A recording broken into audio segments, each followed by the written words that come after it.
The morning sun cast long shadows across the courtyard of Windsor Castle, as 10-year-old Prince George walked quietly beside his protection officer.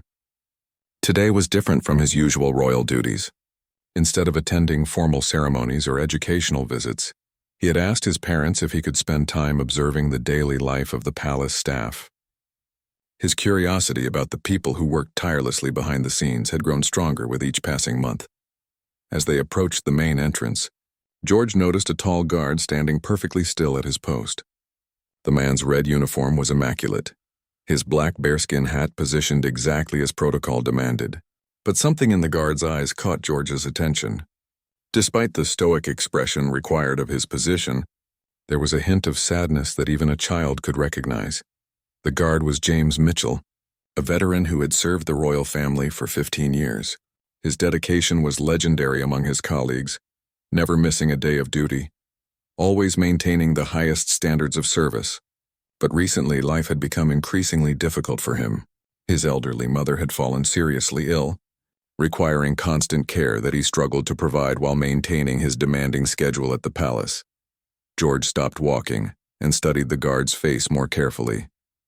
His royal tutors had taught him about reading people's emotions, explaining that true leadership meant understanding when others were struggling.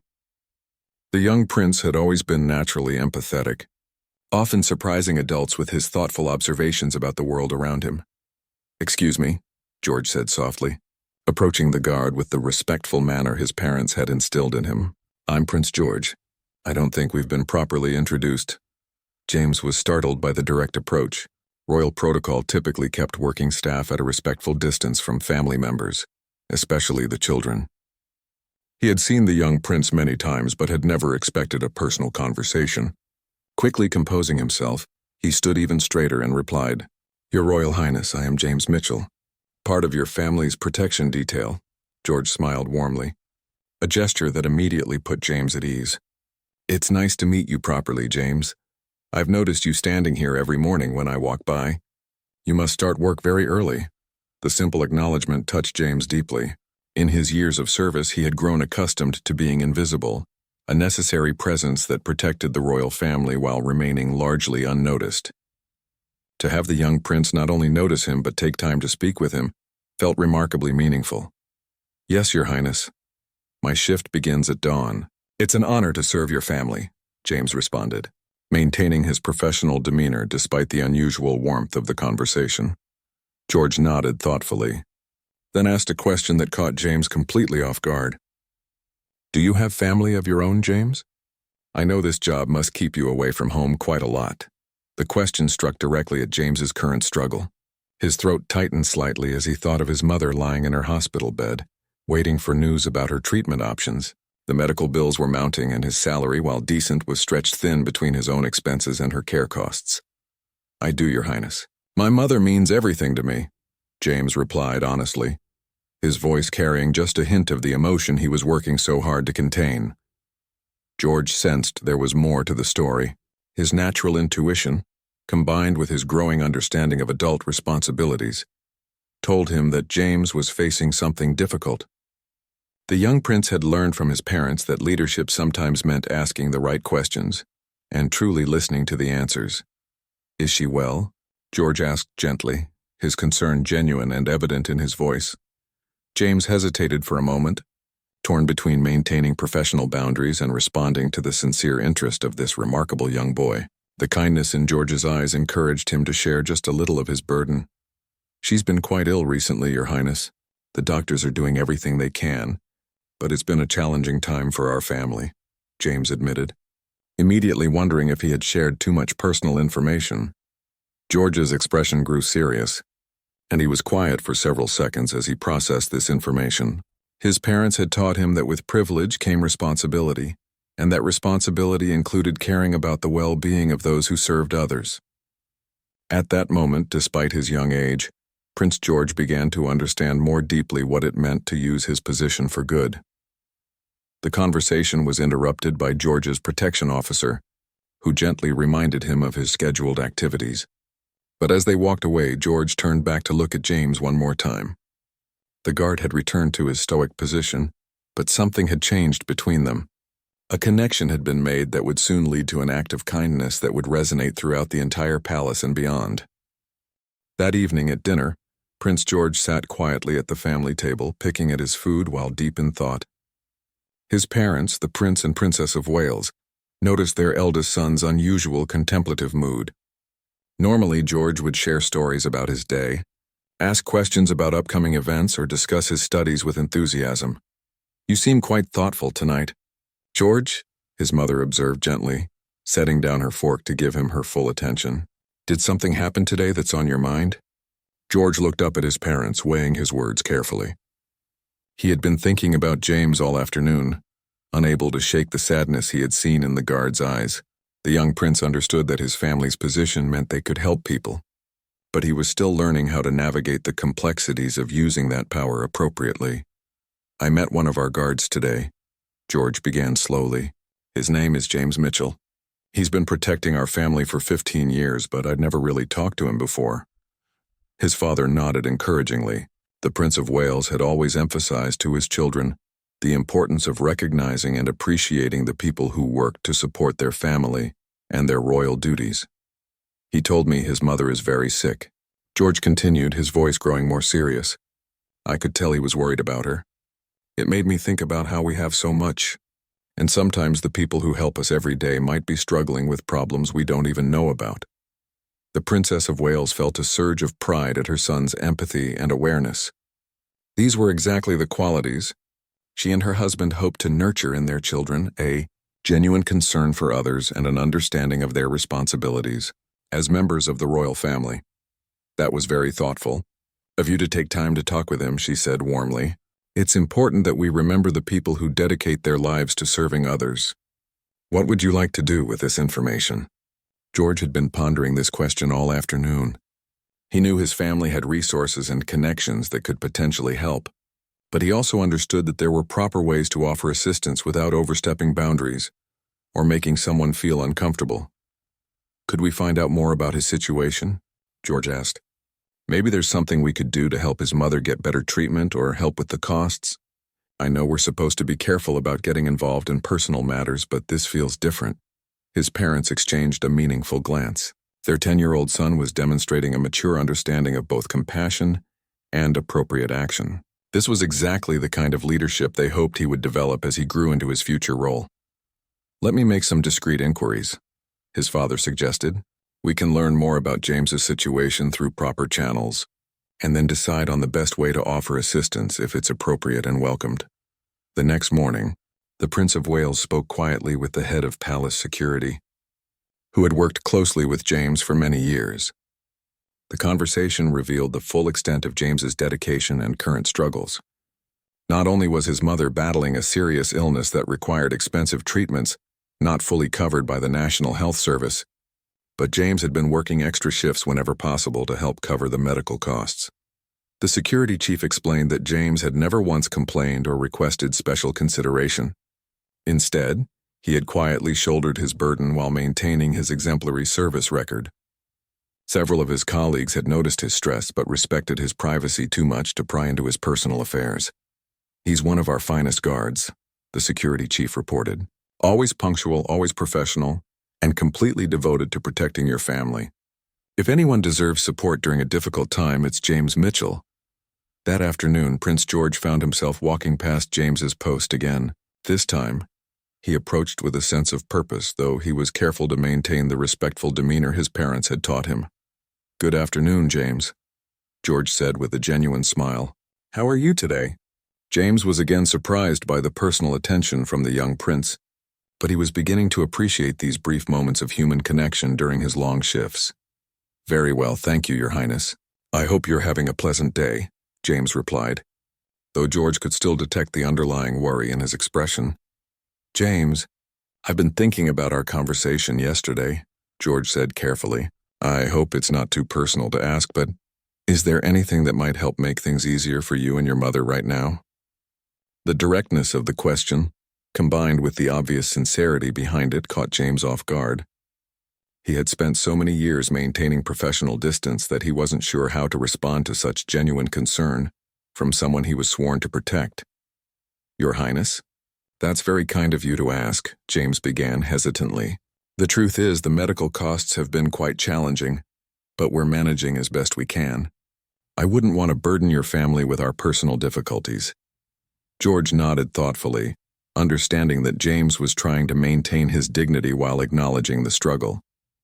The young prince was learning that sometimes the people who needed help most were also the least likely to ask for it. You're not a burden, James, George said firmly. You've spent 15 years taking care of our family. Maybe it's time someone took care of you and yours.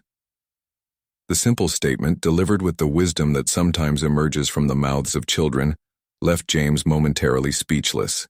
In that moment, he realized that this 10-year-old boy understood something about service and reciprocity that many adults never grasped. 2 days later, Prince George approached his parents with a carefully thought-out proposal.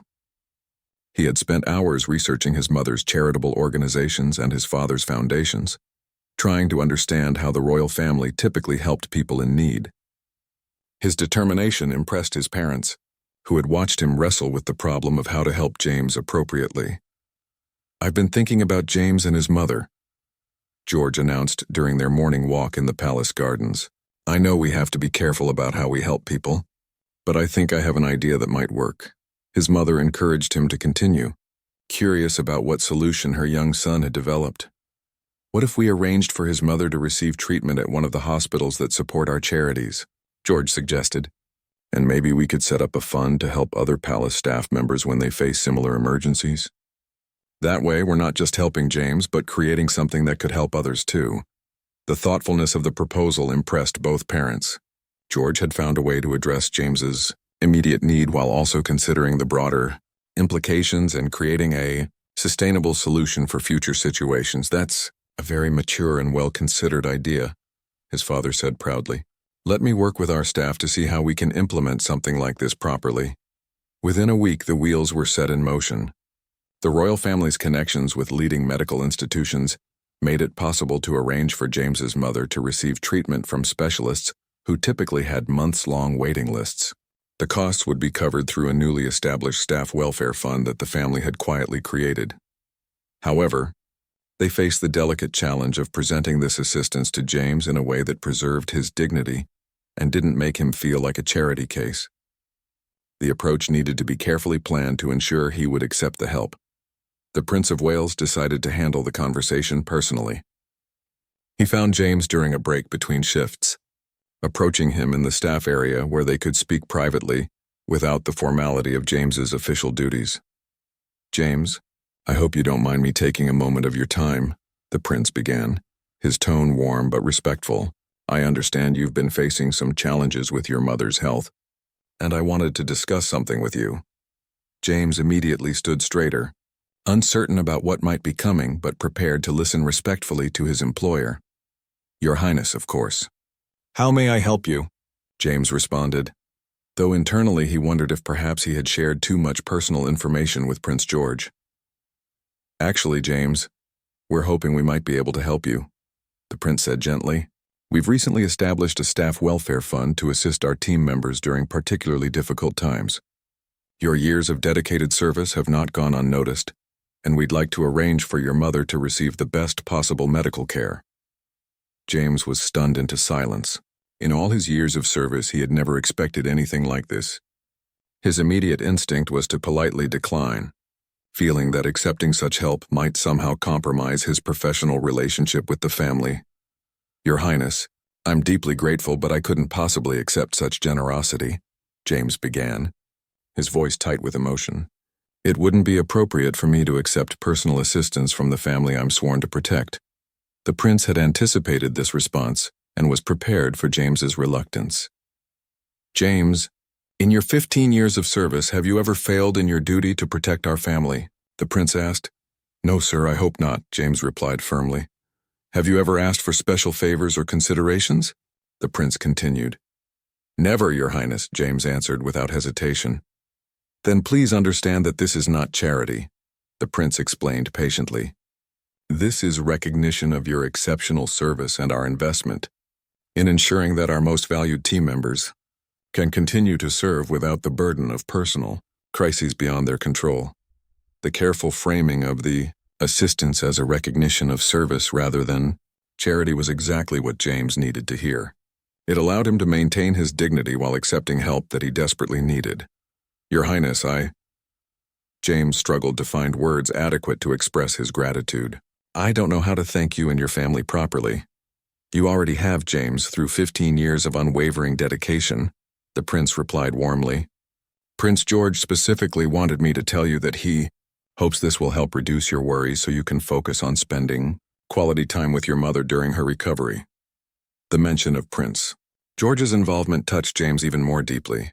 The fact that a 10-year-old boy had not only noticed his struggle but had actively worked to find a solution demonstrated a level of compassion and leadership that gave James tremendous hope for the future of the monarchy. That evening, James called his mother from the palace to share the incredible news. The relief in her voice when he explained that she would receive treatment from some of the country's leading specialists was worth every difficult moment he had endured over the past months. As he hung up the phone, James realized that his entire perspective on his role had shifted.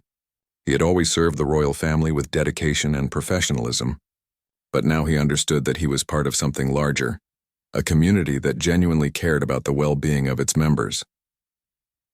The next morning, when Prince George walked past his post, James stood a little taller, not from military training, but from genuine pride and gratitude. The young prince's simple nod of acknowledgement carried a weight of mutual respect that transcended their different positions in the palace hierarchy. 3 weeks into his mother's treatment, James received news that exceeded his most optimistic hopes. The specialists had not only successfully treated her condition, but had caught several other potential health issues early, potentially adding years to her life. The comprehensive care she received was something that would have been impossible without the royal family's intervention. The transformation in James was visible to everyone at the palace.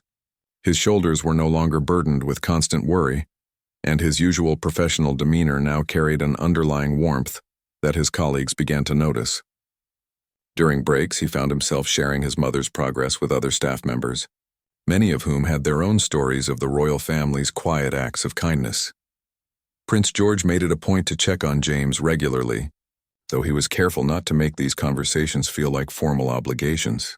Instead, their interactions had evolved into genuine moments of connection between two people who had found common ground in their shared understanding of duty and compassion. How is your mother feeling today, James? George asked during one of their brief morning exchanges. She's doing wonderfully, Your Highness, James replied, his face lighting up with genuine happiness. The doctors say her recovery has been remarkable. She's even talking about returning to her garden work, which she hasn't been able to do in months. George smiled broadly, clearly pleased by the positive news. I'm so glad to hear that. It must be such a relief to see her feeling stronger. It is, Your Highness, more than I can properly express, James said, then paused thoughtfully. If I may say so, what you and your family have done has changed everything for us. But more than that, it's changed how I understand what service really means. The comment intrigued George, who was always eager to learn more about the people around him and their perspectives on life within the palace. What do you mean by that? George asked, settling in for what he sensed might be a meaningful conversation. James considered his words carefully, wanting to articulate something that had been growing in his understanding over the past few weeks. For 15 years, I've focused on protecting your family, following protocols, maintaining security, James explained. I saw my job as keeping you safe, which is certainly important. But watching how you noticed my situation and chose to act on it has taught me that true service goes both ways. You've shown me that looking out for each other is what makes this whole system work. George nodded thoughtfully, processing James's words with the seriousness they deserved. At 10 years old, he was beginning to understand that leadership was not about commanding others, but about creating an environment where everyone could thrive and support one another. My parents always tell me that our position comes with responsibilities, George said. But I think those responsibilities include making sure the people who help us feel valued and cared for.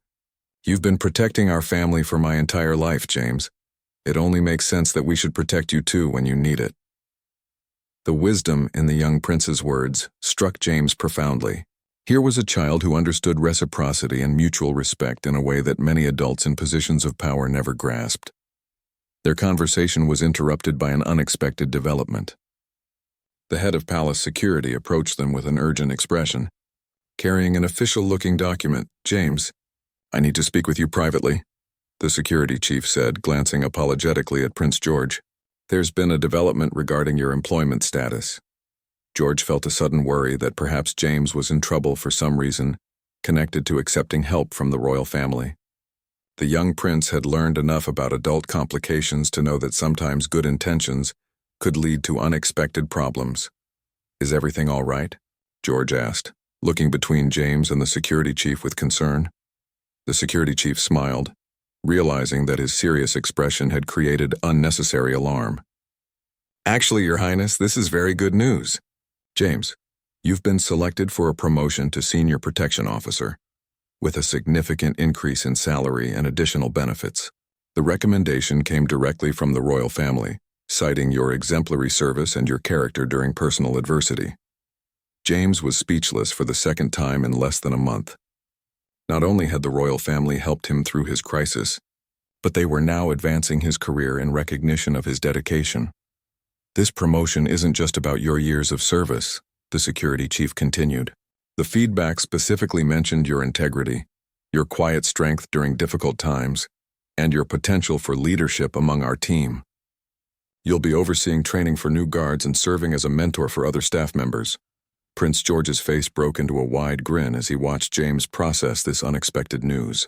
The young prince understood that this promotion represented something much larger than just a job advancement. It was a recognition of James's worth as a person and a validation of the compassion that had sparked this entire chain of events. "Congratulations, James," George said warmly. "I think this is wonderful news." James looked down at the young prince who had started this transformation in his life with a simple act of noticing and caring. "Your Highness, I don't think you fully understand what you've set in motion," James said, his voice thick with emotion. "You didn't just help my mother get well. You've given me hope for the future and shown me what kind of leader you're going to become." As James walked away to review his promotion paperwork, Prince George stood quietly in the courtyard, beginning to understand the far-reaching effects that small acts of kindness could have on people's lives. He was learning that true power lay not in commanding others but in empowering them to become their best selves. Word of Prince George's kindness and the subsequent positive outcomes began to spread quietly throughout the palace staff, not through gossip or casual conversation, but through the kind of respectful recognition that occurs when people witness genuine leadership in action. James's promotion and his mother's recovery had become a powerful example of how the royal family's values translated into real support for their team. Other staff members began to share their own stories of small gestures and considerations they had received over the years. The head gardener mentioned how Prince George had once spent an entire afternoon helping replant flowers after a storm, refusing to leave until every damaged area was restored.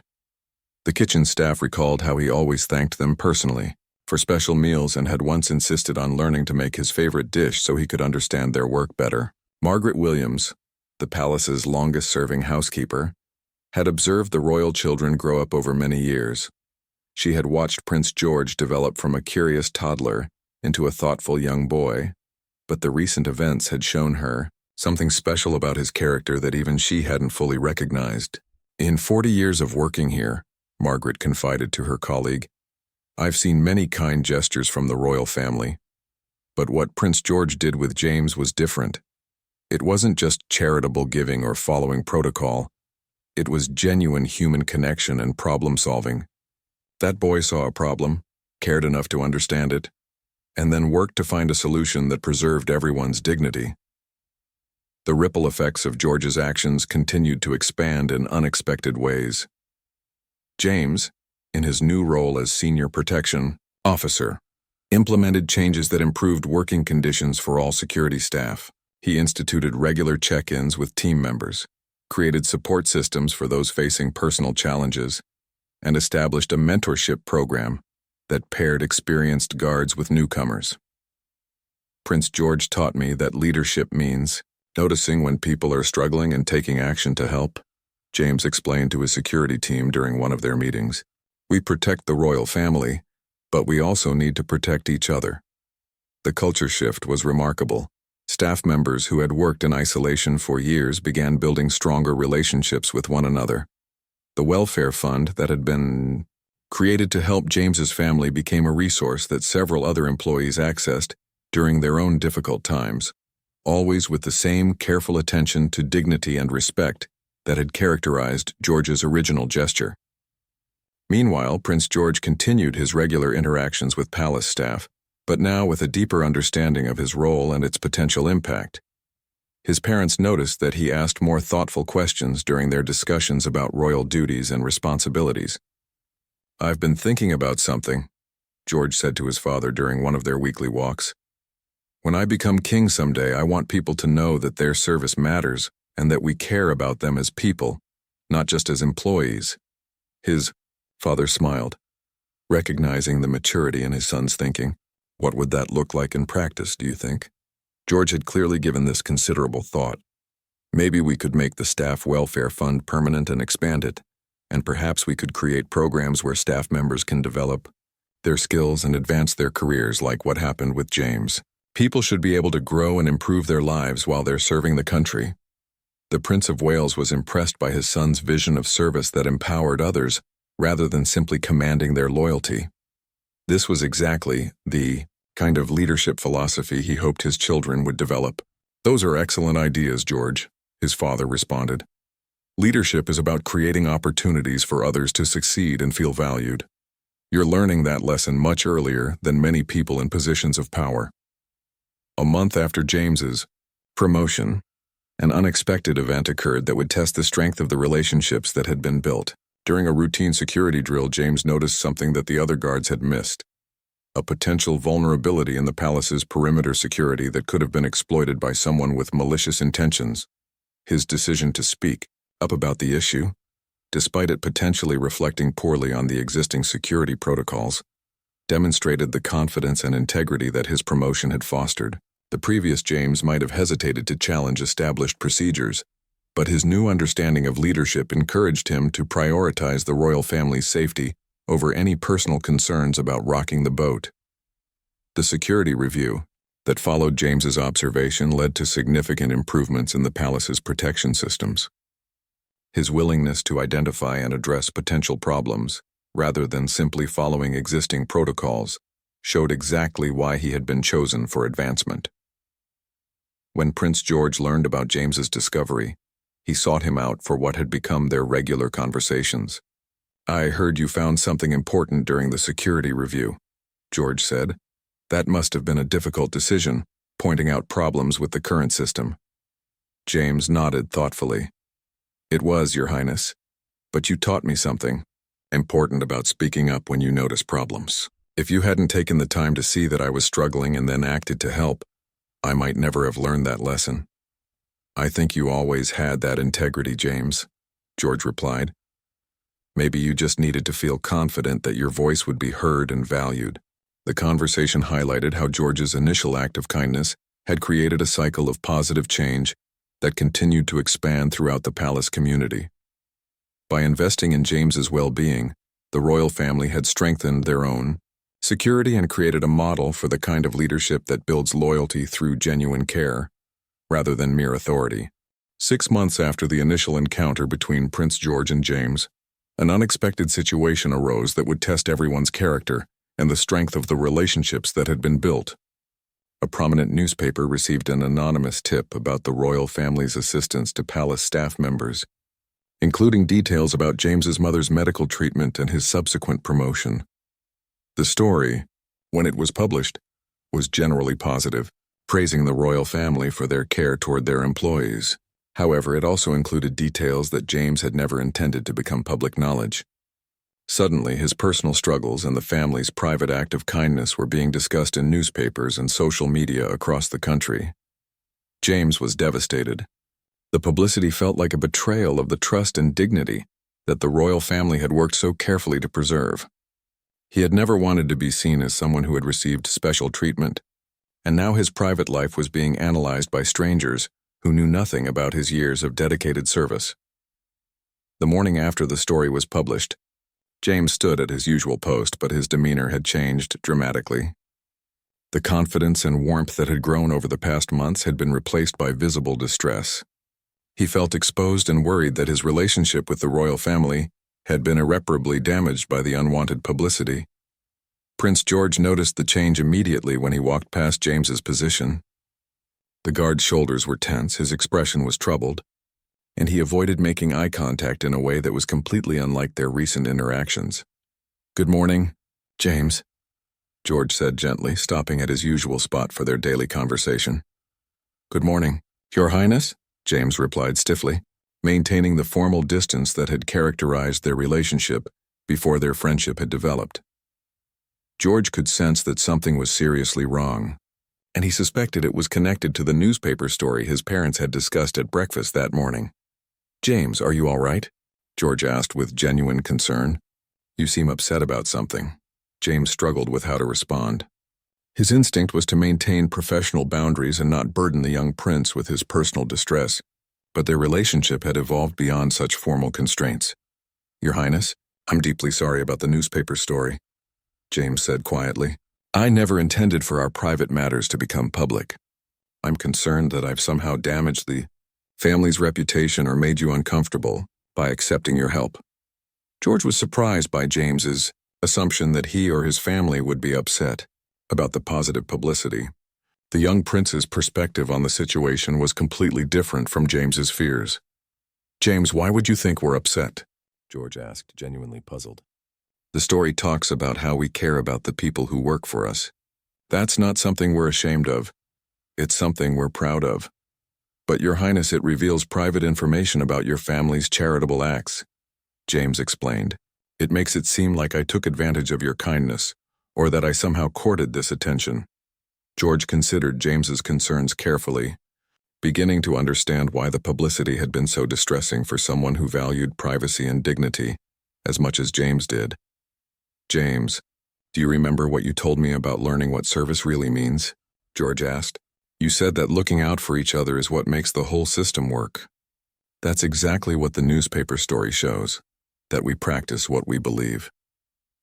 The young prince's perspective helped James see the situation differently, but his discomfort with the personal exposure remained significant. "I understand your point, Your Highness, but I feel like my privacy has been violated," James admitted. "I never wanted to be the poster boy for royal charity. I just wanted to serve your family quietly and professionally." George nodded, showing that he understood James's feelings even if he didn't share the same concerns about the publicity. "That's exactly why what happened was so meaningful," George explained with wisdom that seemed beyond his years. "You weren't seeking attention or special treatment. You were just doing your job while dealing with a personal crisis. That's what made it right for us to help, and that's what makes the story powerful." Prince George paused, then continued with a thought that had been developing as they talked. "James, I think you're focusing on the wrong part of this story. It's not about you receiving charity. It's about how good people support each other, and how that creates a stronger community for everyone." The conversation was interrupted by the arrival of Prince George's father, who had come specifically to speak with James about the newspaper coverage. The Prince of Wales had anticipated that James might be uncomfortable with the publicity and wanted to address any concerns directly. "James, I hope you don't mind me joining your conversation," the prince said warmly. "I wanted to make sure you understood our perspective on today's news coverage." James straightened to attention, prepared for what he feared might be criticism or disappointment from his employer. "Your Highness, I want to assure you that I had nothing to do with the information reaching the press," James began, but the prince raised his hand gently to stop him. "James, we never doubted your discretion," the prince said firmly. "What I want to discuss is how proud we are that this story exists. It shows the country that we don't just talk about caring for people, we actually do it. That's the kind of reputation we want to have." The reassurance from both Prince George and his father began to shift James's perspective on the situation, helping him see that his fears of having damaged the royal family's reputation were unfounded. Instead, their response showed him that his experience had become an example of the values they wanted to demonstrate to the world. 3 months after the newspaper story, An extraordinary moment occurred that would demonstrate just how profoundly Prince George's simple act of kindness had transformed not just James's life, but the entire culture within the palace walls.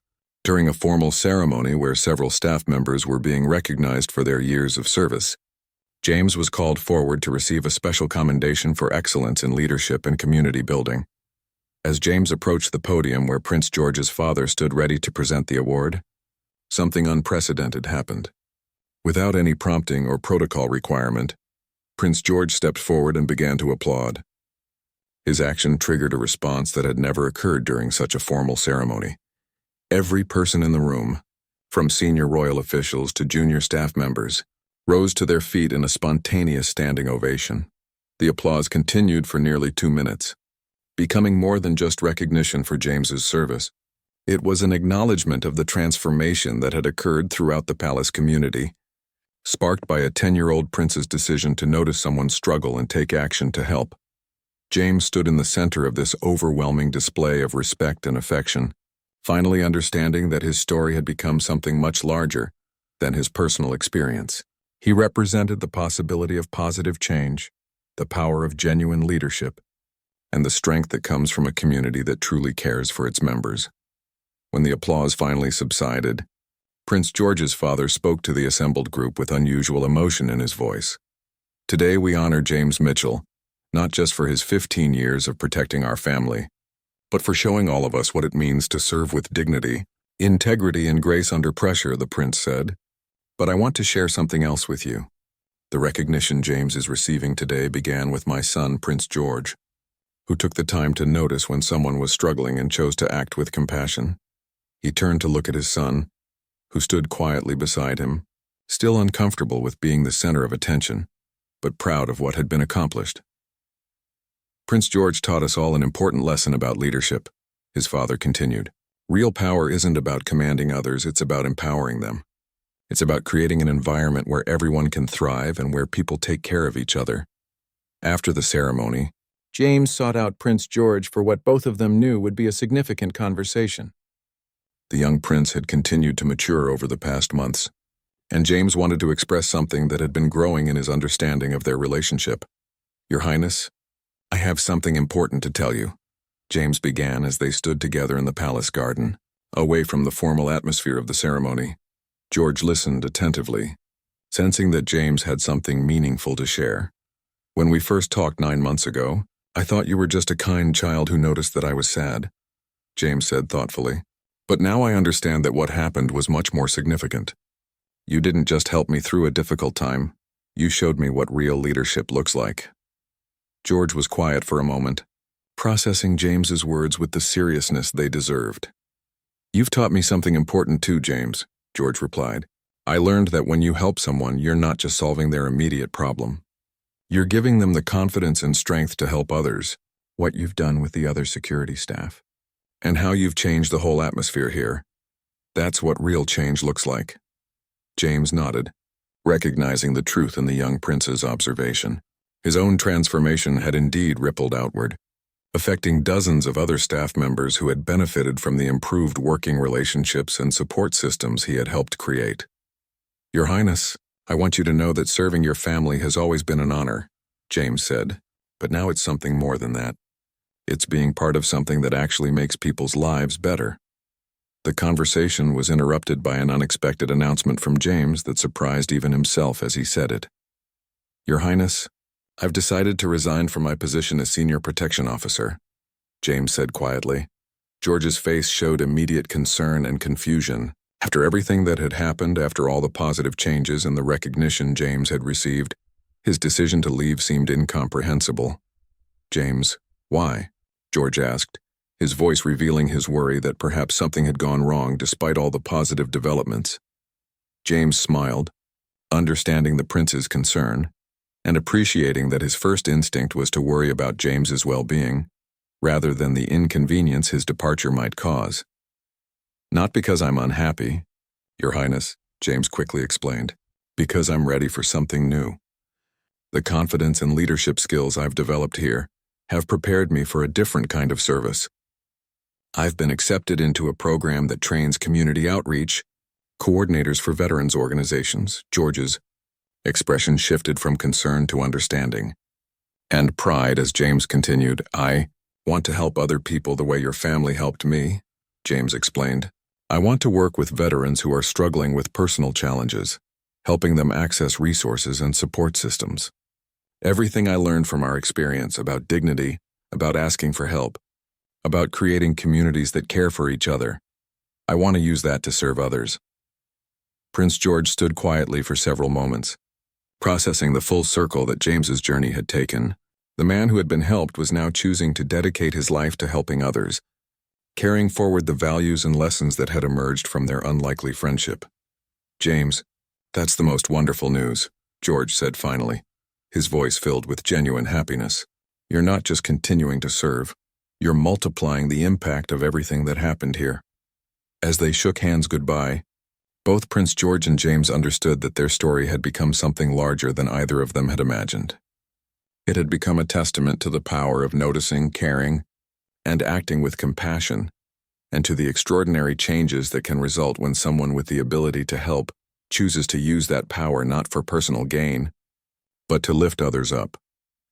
The gentle act of kindness that had begun with a 10-year-old prince's simple question about a guard's well-being had resonated across the palace, transformed lives, and created a legacy of service that would continue to spread far beyond the walls where it had started.